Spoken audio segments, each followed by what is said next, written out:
নোংরা নোংরা কথা বলবে, সে নিজেকে একটা এতটা স্মার্ট ভাবে, তার শো দেখলে এটাই মনে হয় যে সে বাদে বাকি সবার চরিত্রই খারাপ। ভালো মেয়ে কিন্তু কাজ খারাপ। মানে তোমার যদি দেখে আমি তোমাকে ডেফিনেটলি বলবো, আমি তো বলি এরকম। তোমার আপন ছোট বোনের কথা বলছে, অ্যাড্রেস করতে চাচ্ছ না, তুমি একটা রেসপন্সিবিলিটি নিতে চাচ্ছ না যে না আমি কেন বলবো।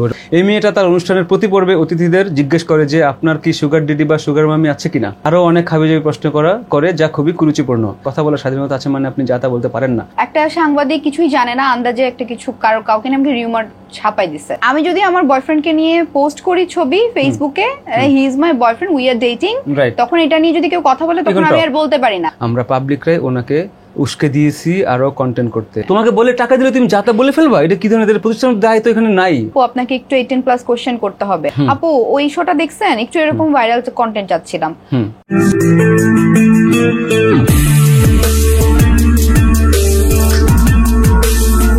আপনি দেখবেন উনি বেশিরভাগ টিকটকারদের নিয়ে শো করে। ডক্টর কুশালে যে লিখছে, উনিও আরেকজন উপস্থাপিকা অতিথিকে যেসব বেগুন শশা এগুলো নিয়ে প্রশ্ন করেন। আমি দেখছি যে আমাদের টিভি চ্যানেলগুলো আসলে আমাদের আর নাই। প্রোগ্রাম কিরকম যাবে, সেট কিরকম হবে, আমার এই অনুষ্ঠানের জন্য আমার এই উপস্থাপিকা লাগবে, এটা ছিল টেলিভিশনের হাতে। ওনারা ভালো অনুষ্ঠান দেখেন না। আমাদের পুরো ফিল্ম ইন্ডাস্ট্রিটা হচ্ছে শাকিব খানের ইন্ডাস্ট্রি। সবাই শাকিব খানকে নিয়ে সিনেমা বানাতে চায়। ভালো কাজ ছাড়া করবো না, আমাকে লাখ টাকা দিলেও আমি বসবো না এরকম অনুষ্ঠানে। উপস্থাপক বলছে তার মানে কিন্তু গায়ে তোমারও লাগতেছে আমারও লাগতেছে। আমি নিজেও 18+ কোশ্চেন করতে আমার সমস্যা নেই, বাট আর্ট এবং ভালগারিটি এই দুইটার মধ্যে একটা পার্থক্য আছে। তো দেখো আরেকজন কমেন্ট করছে, রিফাত রহমান লিখছে, আমি শুধু ভাবি এর বাবা ভাই চাচা মামা এর অনুষ্ঠানগুলো একটাও যদি দেখে থাকে তাহলে এর দিকে কি আর কোনোদিন তাকাতে পারবে বা কথা বলতে স্বচ্ছন্দ বোধ করবে? মানুষ কত ডিপলি চিন্তা করে, মানুষ অনেক ডিপলি চিন্তা করছে এবং it's a good sign as well যে তারা এভাবে চিন্তা করছে এখন। সেটার জন্য যদি কোনো পরিবর্তন আসে সেটা ভালো। আমরা অবশ্যই চাই পরিবর্তন আসুক। দেখো এই ধরনের ট্যাগ নিজেদের গায়ে লাগাইতে চায় না যে তোমরা উপস্থাপকরা এই জেনারেশন করো না মাহা, তুমি কনক্লুশন চলে যাচ্ছ। আমি কন্টিনিউয়াস রাখতেছি, তুমি কনক্লুড করো না। লামিয়া একটা শক্তি, হ্যাঁ তুমি সব জায়গায় কনক্লুশন চলে যাচ্ছ ভাই। কনক্লুশন দিয়ে দিবে আপনারা মাথায় দেখেন, স্যার স্টাইল, বাট আমি টেনে ধরে নিয়ে আসবো। হ্যাঁ আমাদের শোটা অনেকক্ষণ হবে, আপনাদের সবার কমেন্ট আমি পড়বো, বিশ্বাস করেন যত গরমই হোক। আজকে আমাকে ইনডাইরেক্টলি হুমকি দেওয়া হচ্ছে না তুমি এই বিষয়ে তোমাকে আরো কথা বলতেই হবে। কনক্লুড করে দিচ্ছে, শো শেষ হয়ে যাচ্ছে বুঝছেন, বাট শো শেষ হয়নি। সেফে আছি। ও আচ্ছা, লামিয়া আক্তার সুপ্তি লিখছে, পুরাই ফালতু একটা মেয়ে, নোংরা নোংরা কথা বলবে, সে নিজেকে একটা এতটা স্মার্ট ভাবে, তার শো দেখলে এটাই মনে হয় যে সে বাদে বাকি সবার চরিত্রই খারাপ। ধৈর্যা বুঝতে পারছিস, তারা এটা ভাবে। আচ্ছা, এরপরে আরেকটা মেয়ের কথাও লিখছে। এই মেয়েটা তার অনুষ্ঠানের প্রতি পড়বে, ওই মেয়ের নাম কি? সমৃদ্ধি বা সমৃদ্ধি তাবাসসুম। ভাই তোমার তো সব মুহূর্ত দেখি। হ্যাঁ আমি কিন্তু খুব লাকি, তাইলে আমি তো কাউকে চিনি না ভাই, খুব লাকি আমি। না আমার চোখে কি আরাম তাইলে আলোচনা হচ্ছে সমসাময়িক, আমি আসলে স্বাভাবিকভাবে এগুলো চিনবো, মানে না চেনার কিছু নাই। মানে সমৃদ্ধির সঙ্গে আমার সামনাসামনি কথা হয়েছে, মানে আমি ওর সাথে আমার কিন্তু মাঝে মাঝে দেখা হয়। আমি কখনো ওকে এভাবে প্রশ্ন করি directly, I didn't ask her anything, but আমার কাছে মনে হচ্ছে মেয়েটা ভালো মেয়ে। ওকে আমি নাগরিকে একটা শো করি, ভালো মেয়ে কিন্তু কাজ খারাপ। দেখো এটা না, এটা তো বলতেছে, হ্যাঁ ওভাবে করে কথা বলি না আমি ডিরেক্টলি, তাকে ওভাবে কিছু বলতে পারি না। এটা অ্যাজ এ সিনিয়র বা কলিগ হিসেবে এটা আমি বলতে পারি না তাকে। তুমি তাহলে না বলতে পারলে তাহলে তো লাভ হলো না, তোমার তো ফিক্স করা উচিত না। ইউ ক্যান টক ব্যক্তিগত বিষয়, আমি কি বলতে পারি ব্যক্তিগত বিষয়, you can talk as a senior বা অ্যাজ আ কলিগ হিসেবে বলতে পারো, see the way you are doing it, ওইরকম ইফ ইউ ক্যান কনসিডার, এরকম বলতেই পারো। I would love to like say few things. মানে তোমার যদি দেখে আমি তোমাকে ডেফিনেটলি বলবো, আমি তো বলি এরকম। আমার সাথে সম্পর্ক আছে, তুমি আমাকে বলতে পারো।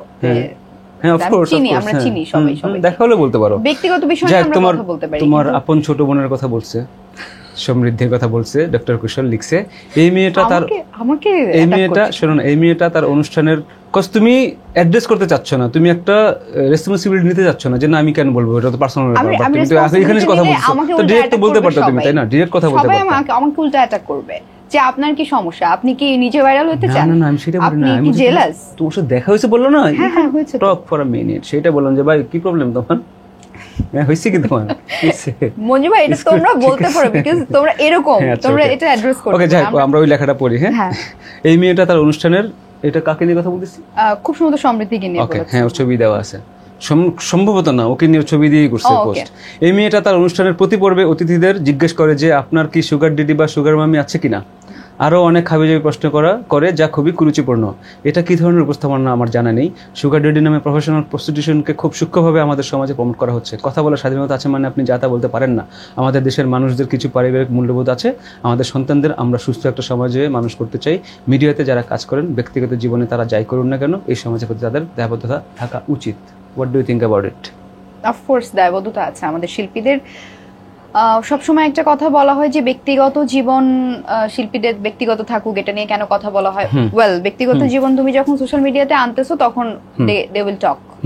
যতক্ষণ আনবা না ব্যক্তিগত জীবন নিজেদের মধ্যে রাখবা, ততক্ষণ তারা কথাও বলবে না। ওইটা নিয়ে কথা কেউ যদি বলে সেটা সমস্যা, আমিও পছন্দ করব না। লাইক আমার জীবনে হয়তো আমি কারোর সাথে প্রেম করতেছি, একটা সাংবাদিক কিছুই জানে না, আন্দাজে একটা কিছু কাউকে নামে রিউমার ছাপাই দিছে পত্রিকায়, আমার ভালো লাগবে না। আমি যদি আমার বয়ফ্রেন্ডকে নিয়ে পোস্ট করি ছবি ফেসবুকে, he is my boyfriend, we are dating, তখন এটা নিয়ে যদি কেউ কথা বলে তখন আমি আর বলতে পারি না যে তুমি আমার ব্যক্তিগত জীবন নিয়ে কেন কথা বললা। না, আমি when you made it public already, আমি অলরেডি পাবলিক করছি এটা, হ্যাঁ ওইটা নিয়ে তখন ওরা কথা বলবে, ওইটা আমি আর ব্যক্তিগত বলতে পারতেছি না। রাইট। সো সামাজিক দায়বদ্ধতা অবশ্যই সেখানে আছে আমাদের। মা খুব সুন্দর করে কথা বলে। আমরা এখন আবার ওইদিকে ব্যাক করি। ওইখানে কিছু কমেন্ট করছে অনেকেই, সেই কমেন্ট একটা পড়ে শুনে তোমাকে। মৃন্ময়ী মৃত্তিকা, ও শি ইজ আ ফ্রেন্ড, ও আমার ফ্যানও আমার। ও লিখছে এসব বলে লাভ নেই, কারণ এটা ওর ডিসিশন না। ও ভুল করে একদিন জিজ্ঞেস করেছে, আমরা পাবলিকরাই খেয়েছি, সেই ভিডিও মজা পেয়েছি, আমরা পাবলিকরাই ওনাকে উস্কে দিয়েছি আরও কন্টেন্ট করতে, প্রতিষ্ঠানকে টাকা দিচ্ছি ভিউ থেকে, প্রতিষ্ঠানও খুশি, প্রতিষ্ঠান বুঝে ব্যবসা, বেশ প্রতিষ্ঠান এখন না করে না, প্রতিষ্ঠান নিজেই চায় ও আরো বেশি এই জাতীয় প্রশ্ন করে টাকা আনুক। আমরা তো এটাই বলতেছি না, বাট এখানে আমার কথা আছে, প্রতিষ্ঠান বললেও তোমার তো সেই এডুকেশনটা আছে, তোমার তো সেই সেন্সিবিলিটি থাকা উচিত যে আমি এটা বলবো কি বলবো না। টিভিতে শুধু আমরাও করি, আমরাও করছি। আমি তো মানে আমার কথা হচ্ছে আমি স্ক্রিপ্টেড শো করি না, আমি টিভিতে তাও স্ক্রিপ্টেড শো করছি, কিন্তু সেইখানেও ওইখানে আমি এরকম আমার শোর বাইরে গিয়ে আমি তো জীবনও করি নাই ভাই। আমি তো লেম কিছু এরকম কিছু জাস্ট বিকজ টাকা দিবে দেখে আমি এরকম করবো না, করি না। তার মানে তোমার একটা ভয়েস ডেফিনেটলি থাকবে। আমার পার্সোনালিটিটা কোথায়? অফকোর্স তোমাকে বলে টাকা দিলে তুমি যাতা বলে ফেলবা, এটা কি ধরনের প্রতিষ্ঠানের দায়িত্ব এখানে নাই। থাকতে পারে যদি তুমি মানা করার পরে যদি ওরা জোর করে তোমাকে, তুমি তো মানা করতেছো না, তুমি তো তার মানে নিচ্ছ না। আমরা তো একটা জায়গায় এসে বলতে পারি কিন্তু মঞ্জু ভাই যে যখন আমাদেরকে এখন বলা হয় যে না আপু আপনাকে একটু 18+ কোশ্চেন করতে হবে, আমি যেটা করে ডিনাই শো, কিন্তু এখন আমাদের কাছে এভাবেই আসে, আপু ওই শোটা দেখছেন, একটু এরকম ভাইরাল কন্টেন্ট চাচ্ছিলাম। আমরা যেটা করি খুব পিসড অফ হয়ে যাই, আপনি কেন আমাকে এটা করতে বলবেন? আমি কি এরকম শো করি? আমি তো এই শো এর জন্য না, আমরা করবো না, আমরা ডিনাই করি। এবং এটা নিয়ে কিন্তু তখন আমরা কথা বলতে পারি, আমরা চার্জ করতে পারি যে আপনি কেন বাধ্য করবেন আমাকে এরকম পোশাক পরে উপস্থাপনা করতে, আপনি কেন বাধ্য করবেন আমাকে এই ধরনের প্রশ্ন করতে, আপনি তো বাধ্য করতে পারেন না। এবং তখন কিন্তু তারা অফ হয়ে যায়, তখন চাইলে সে আমাকে ওখানে বসাইতে পারতেছে না। এটা আমার ব্যক্তিত্ব, রাইট, এটা আমার পার্সোনালিটি, এটা ধরে রাখা আমার দায়িত্ব। আমাদের সুজানা যে আরজে ও সাদিয়া ও লিখছে একটা পয়েন্ট বলি ভাইয়া, she tried to do well in the industry and somehow she got viral, after that everyone started work with her, that's not her fault. আপনি কিন্তু হোস্টটাকে বলছেন আবার পচাচ্ছেন, ভাইরাল না হলে তো আবার আমাদের মতো নট ভাইরাল আরজে হোস্ট যারা রেডিও ইন্ডাস্ট্রিতে এতগুলো বছর কাজ করেছি, তারা যখন আপনাদের ডাকে আপনারা তো আসেন না। ফর ইউর কাইন্ড ইনফরমেশন ভাইয়া, I am not talking here subjectively or somehow not pointing at you, pointing at those audiences who are consuming shits. What about them? Their audience কথা বলছে। Well, হ্যাঁ, ওনার কিছুটা ওনার যে পয়েন্ট অফ ভিউ সেখানে তো আমি নিজেও এই হতাশার জায়গাটাতে বলছি। এটা তো হয় আমাদের সাথে। ধরো আমরা 8 বছর 9 বছর ধরে কাজ করতেছি, এত এডুকেশনাল ব্যাকগ্রাউন্ড, এত কিছু করে আসছি, কিন্তু আমার ভিউ নাই।